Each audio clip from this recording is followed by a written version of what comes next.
retailers, if you don't ever see this side of it, you can never say you have a deep appreciation. You can watch videos all day long, but you have to actually touch, see it, smell it, breathe it. I mean, everything, everything comes one full circle when you have an experience like this. And I tell you, I have a true, I had an appreciation before, but my appreciation has gotten that much deeper for it. We got to catch how people live, man. The poor calf.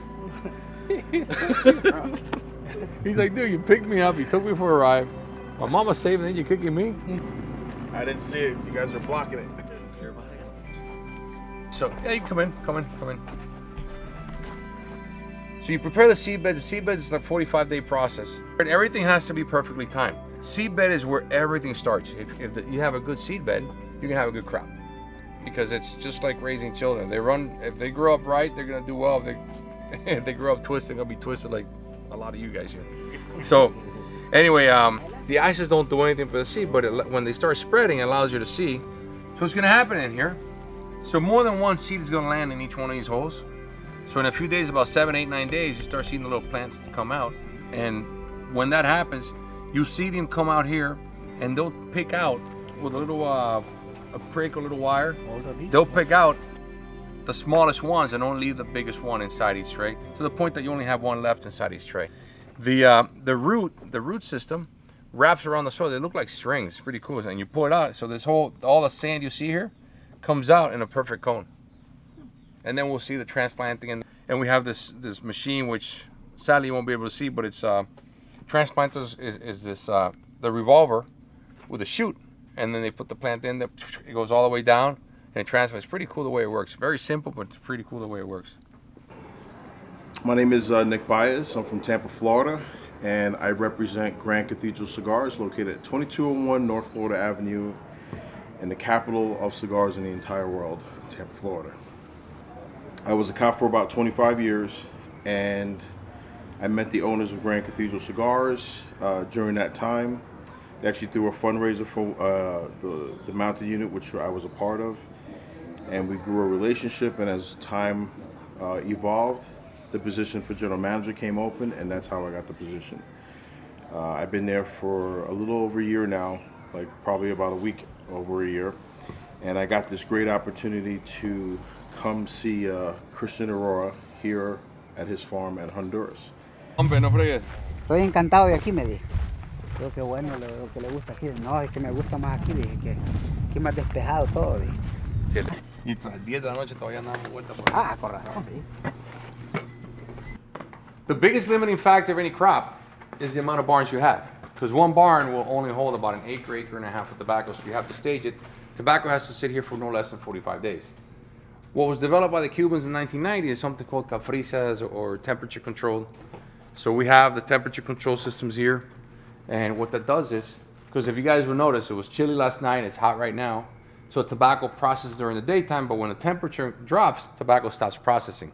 When you add and you change the environment, you control the environment, the tobacco gets to a point where now it's working. Instead of 45 days, you can actually get it out of here, but probably about 38 days. So maybe you gain a week on the system, and you're able to do it more evenly.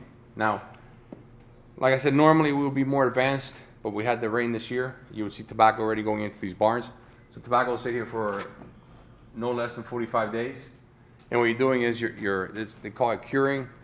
You're getting all the chlorophyll and you're drying the tobacco. If we want a candela, the green wrapper, the stuff that we use for the ogres, half of the ogres, you would put these grills down here at 120 degrees. And what they do is they dry the leaf, but they seal the chlorophyll inside it. That's why stuff tastes so nasty. I remember Candela cigars were really a Chicago and New York thing in the 70s. Grassy, right? Yeah, man, grassy, because it is grass. Yeah, It was exactly grass. But what happened with that ogre, something weird happened with that ogre with the Habana, they actually made a really good marriage.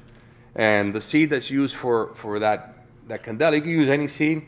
The one that was most popular in the 70s is one called Moonlight seed, which is one of the varieties of Connecticut. And so my father still does it for us now. So we're making the ogres here. So we'll use some of his tobacco to do it. He loves doing it. The main thing is, this tobacco, right now is January 24. This tobacco is not going to be in a cigar until July 2025. Candela, January 24, it'll be in a cigar in February 2024. 48 hours, man, done. No period, no nothing. It's done once you finish it. So this is what I want you guys to do. I want you guys to, so we have different experiments here and little experiments on the other side. So I want you guys to understand what wrapper does. So everybody grab a cigar and take the tissue off and cut the cap off. I'll teach you guys how to cut the cap so you guys can taste cigars. I just figured that out. Eiroa cut. All right, so normally, I'm gonna roll these cigars. Normally they look a lot nicer. These leaves are a little drier than they should be. So what you do is, this is a test we do here, because we wanna see, let me get your cigar for you. What you wanna see is... Not the tastiest thing you guys are ever gonna taste. How? It gives you an idea of what the tobacco's gonna taste like when it develops.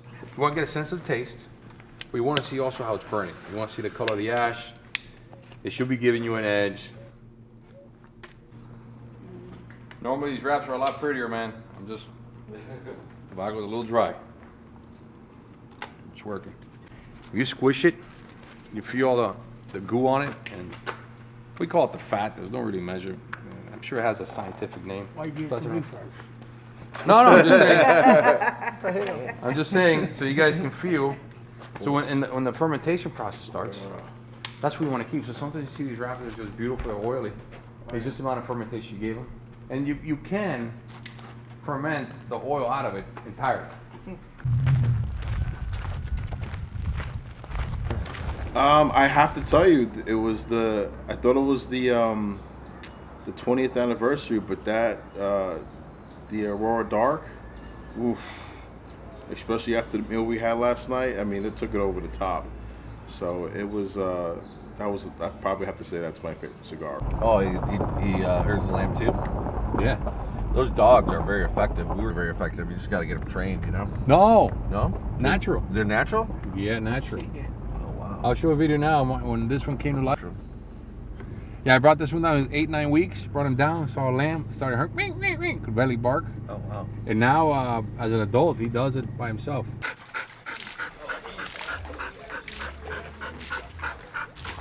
No, he's done, man. It's scary because I saw the other one come out.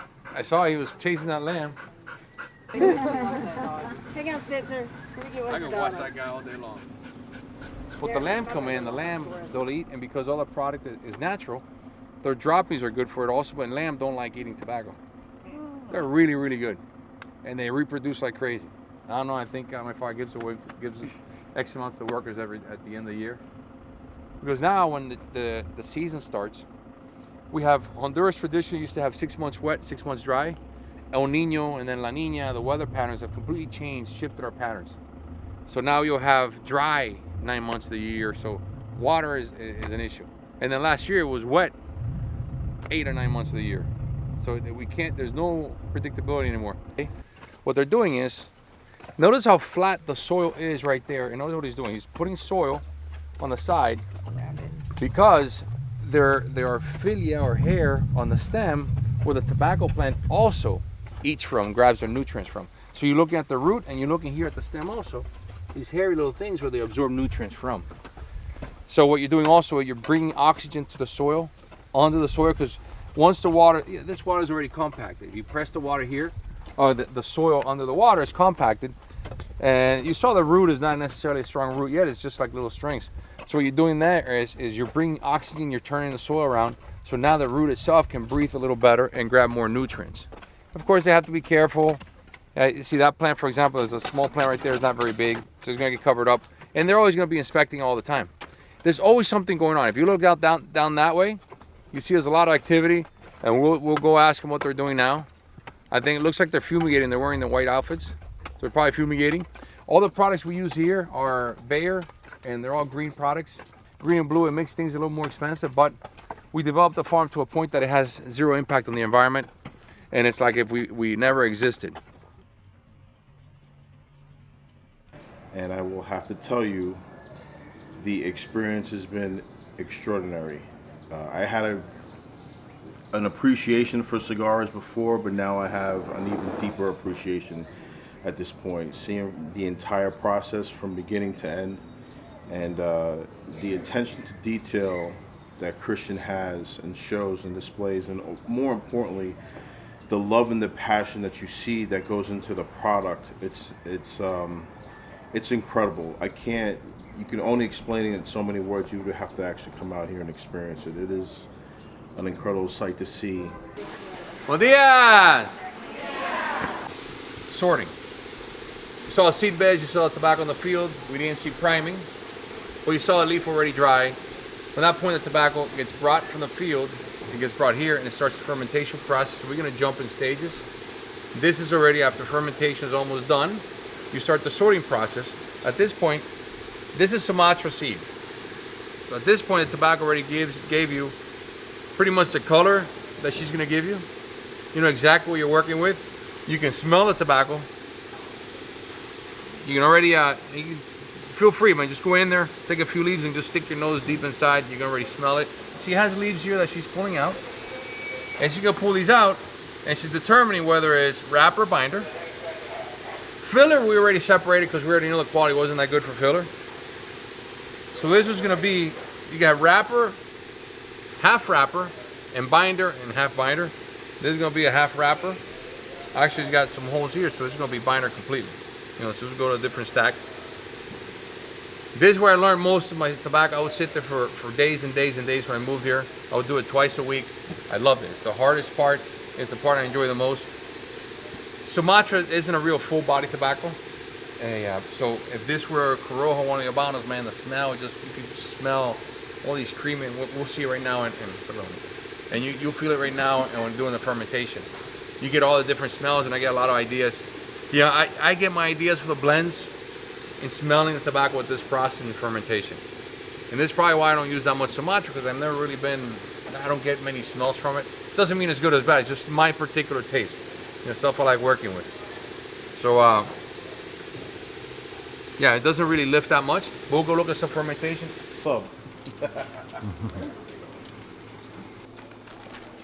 This is Habano, and this tells you the whole story. And these are all second primings. You see here, Habano Sol, second priming. XL, half wrappers. That already came from that sorting room. It was sorted probably a couple weeks ago. And I'll give you the date here. This is bulk number 19. 184 pounds of this particular one. So this thing's probably a total of 2,000 pounds. This whole thing. This is from the 2023 crop and lot 22. Go ahead. Here you go. Stick your nose in there.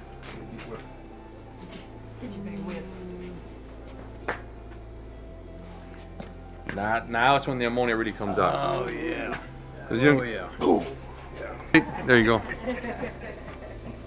Oh, wow. Again, there's second priming. The tobacco's not going to be the thickest, but look at the color it gives you already. You see here, there's a little sheen still from the oil we saw in the barn that I told you guys to touch.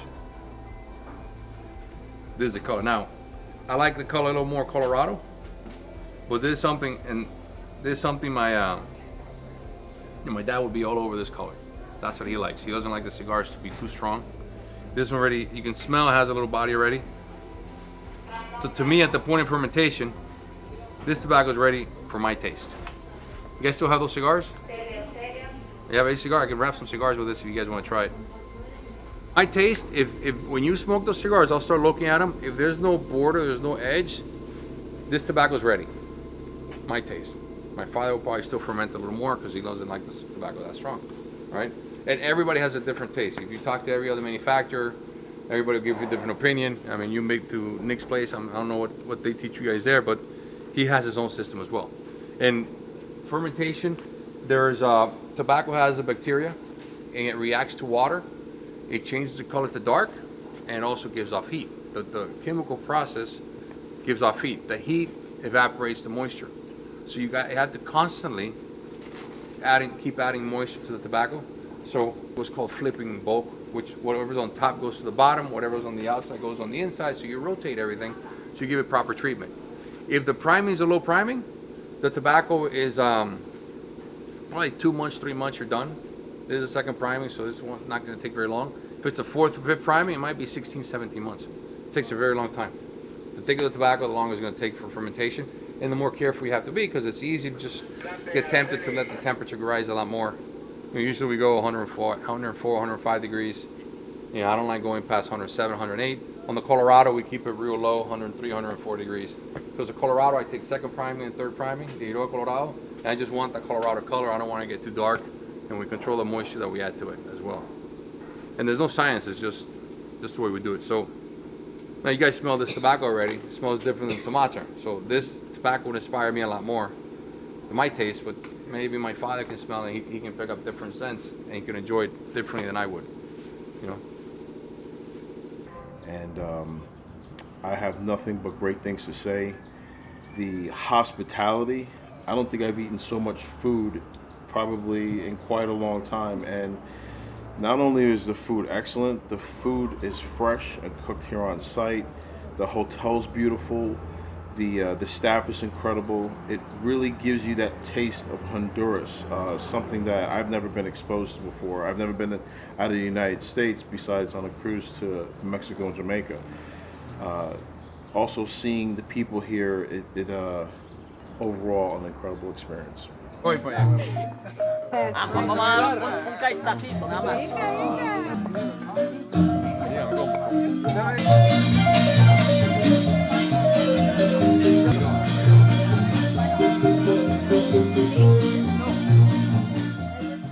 It's the scenery is beautiful, and I am just I can't thank you enough for this opportunity to come here and be part of this and see the other side of how cigars are made in such a beautiful way. And it is an art, and it's incredible, and I'm sure there are other cigar makers that are out there, but he can be one of the top tier guys up there to look up to on how, you know, the production is, how he treats his people, what he does not only for the community here but also the environment. And that's really, really important. He's giving back. He's not taking, he's giving back. I mean, he grew up here in Honduras. He explained to us his life over here, his parents, and it is overall an incredible experience. Retrohale every time you smoke. Blow the smoke out your nose. Okay, so when you're gonna walk into a room right now, only breathe in and out your mouth. Do not use your nose. Unless you really just want to put your sinuses up. Until the very end. Because I want you guys to completely understand why, if you don't retrohale, you have never smoked a cigar in your whole life. You've never tasted a cigar. You've been pretty much eating bubble gum with a wrapper on, kind of a thing. So, once you get this and you begin to understand it, you begin to understand how the flavors really develop and how important the ammonia is to the flavor of the cigar. So here we're gonna have the barrels. My father designed these back in the 90s, because before, when the tobacco, you guys smelled those leaves I pulled out, right? And people like to air them out. Before they were being aired out manually, causing a lot of damage, and it really wasn't a very good system. So my father developed this system, and he puts in these big barrels, and the barrels spin around. They spin around. When they spin around, the leaf, the hand, it's called the hand of tobacco, it opens up, and it airs out, and lets go of the ammonia gets trapped in the middle, all that out. My father shared it with a leaf of tobacco shared it with a bunch of other people. So now it has like, I know Jonathan Sands used to publish that he invented it. I think Nick Perdomo said that he invented it. I mean, the real origin is back in the 90s. It was a pretty good system. Smart, man, the way it works. I don't know if I agree with it 100%, because I like my tobacco a little more body, but for airing it out is good. It's a strong room. Only use your mouth, do not use your nose. At the very end, you can use your nose if you want. And then you feel, but I do want you guys to do it at the end, because I need you guys to understand why you have to blow the smoke out your nose to really enjoy a cigar. And why I would show you guys to cut the cigar, the palate up that way, okay? Yeah, well, I'm glad when it hit me in the face when we were in that barrel room where there was tumbling the leaves. I'm glad I wasn't the only one that punked out, because Christian couldn't do it either. We got you. But no, it was really cool. I tell you, man, those other two guys that were in there, they were in there like champs, the guys who worked there. But yeah, seeing just the entire process, even just to the boxes. And when Christian brought us around, you know, I was thinking like, you know, the smell of the cedar. You know, I remember thinking back now, cracking open his boxes, man, that's some strong cedar that's coming out of there. And now we know why. So it's, and I think it does give a little extra taste to the cigars. So yeah, incredible experience. Can't say enough. And sweet. So what we're putting this one is the fillers. What we're doing is these fillers. This is called frog stripping. You strip the vein. You know, we use we strip probably half to only 1/3 of the leaf. Other countries they'll do 2/3 of the leaf. Also, Dominican, I've seen that they do 2/3. I don't know if they do it anymore, but I've seen it before that way. And what they're getting tobacco at the regular moisture level here before they pack it. You know, they'll do a lot of this. They'll shake it. They'll separate each leaf so they don't stick to each other because they're going to sit in a bale. And you'll see the process now of the bale. The bale gets compressed with a hydraulic press, and the tobacco is going to sit there for. It could sit there for 2 weeks. You could sit there for 35, 40 years. I've used tobacco 50 years old before. There was when we bought Camacho back then. He had some tobacco from 1962 that sat there for 40 something years, and it was a pelo de oro from Escambray, this nice area in Cuba. Tobacco didn't taste like much, but it was tobacco nonetheless. So anyway. And you want to keep the room without any movement, no air. Notice how the smoke is not even moving, right in front of you. Mm-hmm. It just sits still because you want to protect and maintain. Everything has to be climate controlled. And then you got the heaters, and if you have to add moisture, but you got to keep the same level. I'm going to press it. Oh, you'll see it now.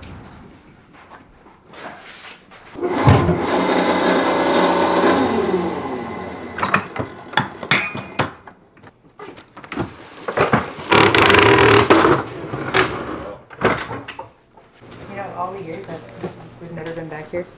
On this one? No. No? That's why I was like, oh, you guys are getting going somewhere else. I was like, I've never been here. Security club. Serious salespeople, man. You know. The wrappers will go in boxes. Wrappers get a different treatment. Yeah. Wrapper, you got to be a lot more careful. You can't break it. I gotta tell you, that was cool. So being able to smell the tobaccos and then seeing it and smoking it coming to life, I mean, it was pretty spot on. What I was smelling and then what I smoked, I was getting the same thing. And I gotta tell you, I was pretty proud of those cigars. I only smoked one of them that night, and I was gonna save them for another special occasion. And then Christian comes out with giving us a whole box of them for each one that we made. That was pretty cool. Everything up here on the left, and these bags are going to be your binder, and then right over there on the right is going to be your wrapper options. But obviously, don't be scared to mix the fillers in. I mean, me, when I did it, I mixed 3 different ones, so don't be scared, however many you'd like. And also, you know, the shirts, the travel humidor, the attention to detail of making this experience that more special. You guys did above and beyond, and I gotta tell you, it's incredible.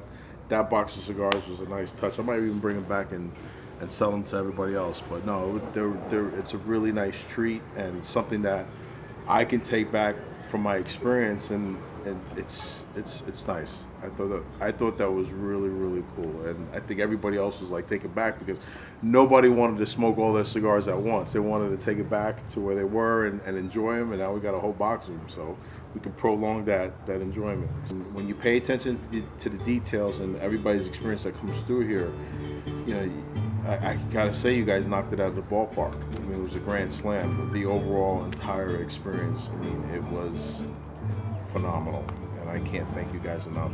I can't thank my boss for sending me here, Angela and Nathan, enough for sending me here on this experience.